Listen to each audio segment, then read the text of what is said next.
My hope is that by sharing these lessons that you'll feel more equipped to take control of your career and avoid some of the same pitfalls.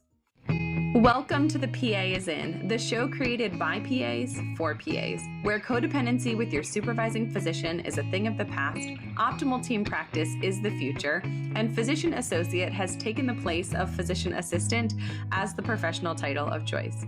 I'm Tracy Bingaman, and I'm obsessed with redefining what success as a PA looks like and what it feels like. Here you'll find the mindset shifts, systems, and processes I use to escape healthcare burnout and integrate my work into my life. Work-life balance is a myth, and an integrated life where you thrive professionally, not a balancing act, is the goal here. My mission is to help you to grow into a unicorn PA who loves their job, has abundant energy, time to spare, and work-optional financial freedom. The PA is in. Welcome back to The PA is In, where we focus on helping you cultivate confidence, peace, and success in your career as a physician associate. I'm your host, Tracy Bingaman, clinician, career coach, and negotiation expert. Today, I'm stepping out of my comfort zone to share something a little different. Honesty and vulnerability is what I'm offering you, and what I'm asking for you is for some grace. As today on the show, I'm unpacking some of my biggest career regrets. Yes, even coaches, thought leaders, mentors, and seasoned professionals have moments where we wish we'd done something differently. It's easy to look back and think, if I had only known then what I know now, I could have made smarter choices. But here's the thing. Regrets don't have to define you. Instead, they can be a powerful tool for growth and learning. By reflecting on what didn't work or what you could have done better, we can help others avoid the same mistakes and in turn set them up for success. Have you ever heard that Tim McGraw song, Humble and Kind? The lyric says, when you get where you're going, don't forget to turn back around and help the next one in line. It's part of the song's message about staying humble and kind throughout life's journey. In this episode, I'm pulling back the curtain on my own career journey and the regrets that I've never shared here on the show before. These aren't just stories or hypotheticals, they are lessons. Lessons that shaped how I coach others, the episodes that I feel called to share, the advice I give on negotiating, and the way that I approach things like personal branding, relationships, and my own personal career strategy. From not fully understanding my value in the early days as a brand new graduate PA to missing opportunities to negotiate for better compensation, I feel pretty confident that these regrets are not unique to me.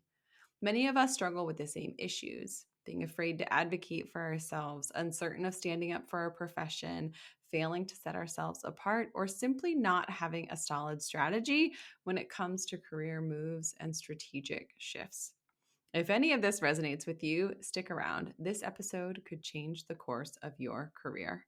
I'm going to share how you can avoid these common missteps and what I've learned about things like personal branding, strategy, and knowing your worth as a clinician. So, without further ado, here we go. First up, the power of setting yourself apart. Looking back, one of the first big career lessons that I wish I had learned sooner was the importance of setting myself apart. Early in my career, I focused on being competent and hardworking, but I didn't give much thought to how I was different from the crowd. Quite honestly, as a brand new graduate provider working in surgery, I wanted to fit in more so than I desired to stand out. In healthcare, we tend to follow a path that's laid out for us: certification, certain types of jobs, specialty selection. But what if we stepped outside that box and identified as what makes us truly unique? Even within a group of 10 APPs in the same specialty, there are going to be differences in practice patterns, strengths, and things that make each provider unique. Personal branding is how you show the world what makes you, you. I didn't realize the importance of crafting a personal brand until later on in my career. Personal branding is a way that you get to stand out. It's a way to be memorable, and it's a way to tell the people around you, colleagues, physicians, admin team, even patients, who you are and what you stand for. When I really started focusing on things like my personal brand and what I was putting out there, it opened doors I didn't even know were there. In fact, when I was getting my position in plastic surgery, my surgeon told me that he wanted me to work in his office because he had seen the way I interacted with a difficult colleague like 10 years before that when I was first working in general surgery. He said if I could deal with that coworker as calmly as I did for as long as I did, he knew that I would thrive in a setting where patients have high, sometimes unreasonable expectations and unique, strong personalities. Unbeknownst to me, I was being observed by those around me, and those interactions were making an impression on the people I was interacting with and the people who were observing those interactions. Branding isn't simply for podcast hosts or business owners, companies, or influencers. It's for every clinician who's looking to make a bigger impact. If I could go back, I'd spend more time defining my personal brand and leaning into things that made me stand out as opposed to trying to keep my head down and fit in. Personal branding is a powerful tool for healthcare professionals that can set them apart in an increasingly competitive field. It's about being intentional and shaping how others perceive you, your expertise, your values, the impact that you make. So, I'm going to touch on just a couple of the things that personal branding is and why it matters for you in your clinical setting. So, personal branding can set you apart. It can differentiate you from other providers where lots of other people might have similar qualifications or years of experience. A strong personal brand is what makes you unique, whether that's your personal approach to patient care, your specific expertise, or the values that guide you in your work. So, this can help to set you apart when you're looking for jobs or just standing out when it comes to someone remembering you at all. The next reason that personal branding is important is that it offers things like career advancements and opportunities. A well defined personal brand, especially if that's online and easily searchable, can make you more visible to employers, to colleagues. It can lead to job offers, promotions, things like speaking engagements, consulting opportunities, or leadership roles. People who are making choices about some of those offers are more likely to trust and invest in a clinician who is clearly identifiable, who has a track record of success, and is known for specific things that they are good at. So, now that you know why personal branding matters, how can you build and maintain a personal brand? First up, define your vision. Start by asking yourself, what do I want to be known for? What are my professional goals? Clarifying those things will help you to create a brand that aligns with your long term vision. And then craft your message. Develop a statement that sums up who you are, what you do, the value that you bring. In business, they call this an elevator pitch, or the thing that someone says, so what do you do? That you can tell them. Should be included in places like your LinkedIn summary and even in conversations with patients, colleagues, or potential employers. So being consistent and not just saying, oh, this is a personal brand and that's something that people need, but rather that you're being consistent in showing up in this way in person, online, in interactions with colleagues and patients, that if that's the way that you want to be known, that that's the way that you're showing up in the world, whether it's places like your bio or your professional presence on LinkedIn. Those things being consistently in line with your personal brand is going to reinforce that that is really who you are.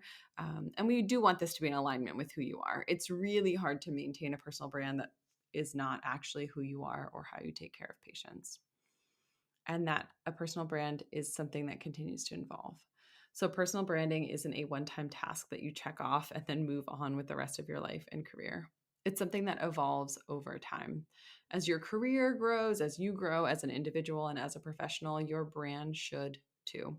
So, continue to refine your message, make sure it's updated and staying up to date with the things that you're doing and also what's happening around you in the larger picture of healthcare. By being intentional about developing a personal brand, you can set yourself apart and create opportunities and connections and really be known for certain things. It's an intentional and powerful way to define how you are seen and make sure that that perception of how you're seen aligns with the value that you bring to the table. Next up, career strategy. As PAs, we know how to provide excellent care to our patients, but inevitably, there are work-related issues that can leave us, well, stumped. It could be a question about reimbursement, malpractice insurance, or renegotiating your contract. You might be looking for tips on having more effective conversations with patients or colleagues. Or maybe you want to move up in your career, but you're unsure if that means starting a new role, taking on a leadership position, or changing specialties. For everything I just mentioned, AAPA's Career Central has you covered. With more than 200 resources and a searchable database, you can find anything you need in minutes. Solve your next career challenge at aapa.org/careercentral. One of the regrets I hold close is not having a solid career strategy early on. I was too focused on doing the work in front of me, the clinical tasks, the patients to see, instead of planning where I wanted to go. Without a roadmap, I found myself sort of meandering through job changes without a clear sense of purpose. Career strategy is about more than just finding your next job. It's about setting long term goals and intentionally building relationships and identifying where you want to make your mark and where you want to go. I've seen firsthand, both in my own career and in my work with clients, that having a strategy when it comes to career changes everything. Whether it's something like a 5-year plan or knowing the specific key skills that you want to develop, having that focus helps you to take back control of your career trajectory. If I had started with a clear strategy for where I wanted my career to go, I would have felt more empowered and less reactive and like I was kind of back on my heels when those opportunities came around me. There were times, many times during my career, where I missed the early warning signs, where I waited too long to course correct. And honestly, probably waited until I was so ready to leave the position that I was in before making any proactive moves to create change. So I have good news and bad news. The bad news is that you're going to leave that job that you're in, whether to move on, to move to something new, to move to a new area, to move up, to create change, to retire. And that can feel super overwhelming as a clinician. But the good news is that you get to steer the ship. You can make moves, connections, have discussions, and even just take some time to think about what comes next for you. Career strategy is something that in business or in corporate America feels like the norm to be thinking about what promotion, what upgrade, what change you're going to make. But in healthcare is often a missing piece of that puzzle. I regret not being more forward thinking and intentional and proactive about my career and the moves that I was making. Number 3, learning to negotiate sooner rather than later. Perhaps my biggest career regret is not learning how to negotiate sooner. For so long, I didn't advocate for myself. I accepted the offers that were given to me, or I sort of half heartedly tried to negotiate, thinking, well, I guess that's the best we can do. But guess what? It wasn't. I left money on the table. I missed out on things like better benefits or a better schedule, and I passed up on chances to improve my work-life balance, all because I didn't know how to negotiate. I've told this story before, but as a brand new baby PA, as a new graduate getting my first job in general surgery, I went to this meeting and I wrote down a salary range of $82,000 to $85,000 as to what I wanted to be making. So they're across the table from me. They say, hey, what do you want to be making? And I undersold myself. I said $82,000. I didn't even choose the upper end of the range that I had written down for myself.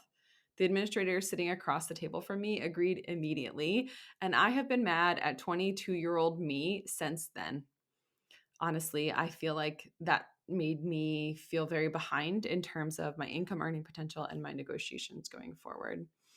But not to dwell on that, I didn't know what I didn't know, and I didn't know how to negotiate at the time. When I finally learned the skills of negotiation, things changed. I started asking for what I wanted and oftentimes getting it. That makes it sound so simple, but in reality, it's this combination of negotiation skills that are practical and applied and the gumption to ask for what you want. If you're not negotiating, you're leaving opportunities behind. It's not just about money, but it's about recognizing the value that you bring and making sure that that value is reflected both in your compensation and your job satisfaction. Oftentimes, my negotiation clients don't achieve only monetary increases, but they also obtain what I've come to think about as lifestyle benefits. From admin time to improved schedules, sometimes it's not about the money, but rather carving out a space that is unique to you inside of the system that is healthcare. Don't wait like I did. Learn to negotiate now and watch how it transforms your career and your life for that matter. Number 4, understand your value. Another regret is that I didn't fully understand my value early on in my career. I knew I was a good PA, but I didn't grasp the full scope of my contributions. I didn't realize how much of an impact I had on patient care, on my team, or on the organization as a whole. I truly didn't have a good idea of the revenue that I was producing, and I definitely wasn't intentional or strategic about maximizing that revenue or leveraging that revenue to make more money for myself and my family. Because I didn't see my value, I didn't push for higher pay, I didn't ask for more opportunities, I didn't step into leadership roles because I didn't truly understand the value that I was adding. I've done a couple of episodes on data collection and metrics. Check out episode 220 for 5 reasons to know your numbers, and episode 222 on what and how to track in terms of revenue and your metrics. Understanding your value is the foundation for everything, whether it's negotiating a raise, taking on new responsibilities. And I found that once I grasped my value, I started showing up differently. I became more confident and more vocal and more willing to go after what I deserved. Knowing and feeling confident in your value, understanding that you make unique contributions to your team is the basis for your confidence, both clinically and when it comes to making changes in the patterns of your practice. If there is one takeaway from this episode, it's this: take the time to understand your value. It will change how you approach every aspect of your career. So, how can you avoid these mistakes that I have made? How can you not feel these same regrets? Because I want this podcast to meet you where you are, to give you positive and actionable steps, not leave you feeling depressed or embarrassed about your career regrets or missteps. The first thing is to take time to set yourself apart.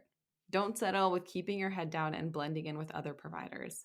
Define what makes you unique and don't be afraid to let that shine through in everything that you do.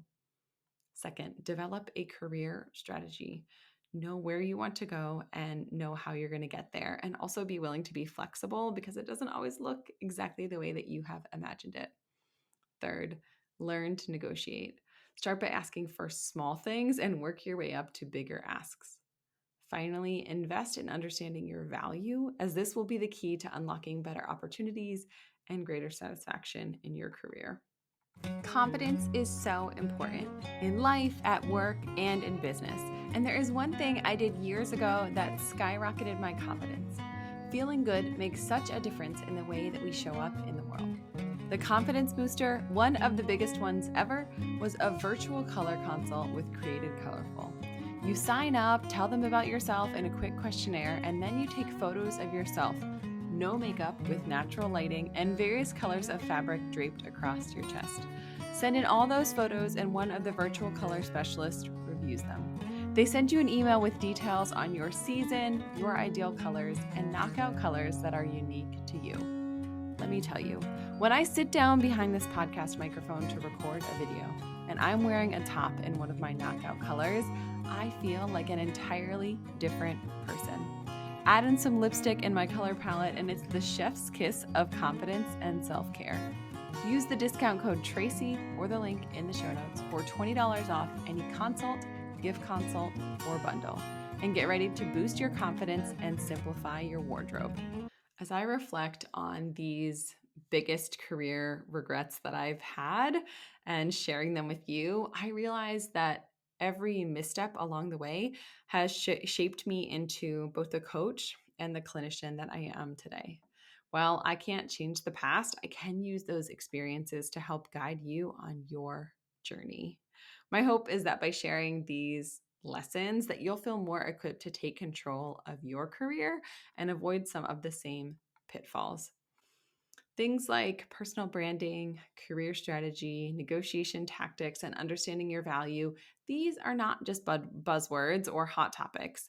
They are essential components to a fulfilling, successful, sustainable career, and they are potential gold mines or possible regrets. If you take anything out of this episode, let it be the power of taking ownership of your path and your career and your life. Don't sit around waiting for things to happen. Go and make them happen. If I could go back, I would have leaned into learning about and prioritizing these areas much sooner. But here's the beauty of it.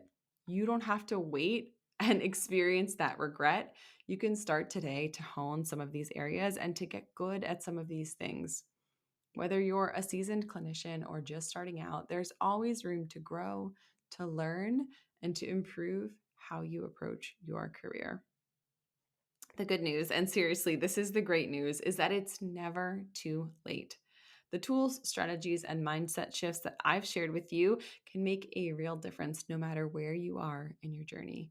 And if you need help along the way, you know where to find me. There is a link in the show notes for a 30-minute call to see if I could help you along the way as your coach and to give you some strategies and to give you some direction in terms of career strategy. That is all for today. Thank you for tuning into another episode of The PA is In, This PA is Out. Congratulations, you've just joined an awesome club. By listening to a full episode of The PA is In, you are officially on the Unicorn PA team. Welcome aboard. What most team members do is they subscribe to the podcast because that allows them to automatically get the latest episode of the show. The life of your dreams exists on the other side of taking action. Keep making small shifts and keep getting better. Your life will improve, your career will soar, and you will have the confidence you need to create your own success. I will see you in the next episode. This PA is out.